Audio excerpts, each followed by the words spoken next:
Since our previous FOMC meeting, economic indicators have generally come in stronger than expected, demonstrating greater momentum in economic activity and inflation.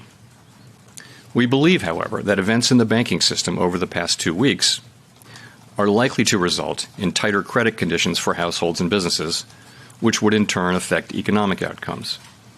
It is too soon to determine the extent of these effects, and therefore too soon to tell how monetary policy should respond.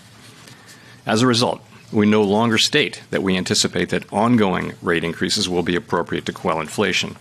Instead, we now anticipate that some additional policy firming may be appropriate. We will closely monitor incoming data and carefully assess the actual and expected effects of tighter credit conditions on economic activity, the labor market, and inflation. Was a pause considered for this meeting? So we did consider that in the days running up to the meeting, and you see the decision that we made, which I'll say a couple things about. First, it was supported by a very strong consensus, and I'll be happy to explain why. And really it is that the intermeeting data on inflation and the labor market came in stronger than expected, and really before the recent events, we were clearly on track to continue with ongoing rate hikes. In fact, as of a couple of weeks ago, it looked like we'd need to raise rates over the course of the year more than we'd expected at the time of the SCP in December, the time of the December meeting. We are committed to restoring price stability, and all of the evidence says that the public has confidence that we will do so, that we'll bring inflation down to 2% over time. It is important that we sustain that confidence with our actions as well as our words. So we also assess, as I mentioned, that the events of the last 2 weeks are likely to result in some tightening of credit conditions for households and businesses, and thereby weigh on demand, on the labor market, and on inflation. Such a tightening in financial conditions would work in the same direction as rate tightening. In principle, as a matter of fact, you can think of it as being the equivalent of a rate hike, or perhaps more than that. Of course, it's not possible to make that assessment today with any precision whatsoever. So our decision was to move ahead with a 25 basis point hike and to change our guidance, as I mentioned, from ongoing hikes to some additional hikes may be, some policy firming may be appropriate. Mr. Chairman, can you explain the difference between ongoing rate increases and firming? Does firming imply a rate increase per se, or could policy firm without you increasing rates?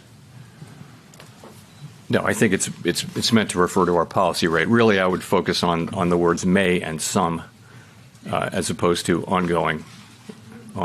So we clearly were, what we were doing there was taking on board trying to reflect the uncertainty about what will happen. I mean, it's possible that this will turn out to have very modest effects. These events will turn out to be very, very modest effects on the economy, in which case, and inflation will continue to be strong, in which case the path will might look different. It's also possible that this potential tightening will contribute significant tightening in credit conditions over time, and in principle, if that means that monetary policy may have less work to do. We simply don't know.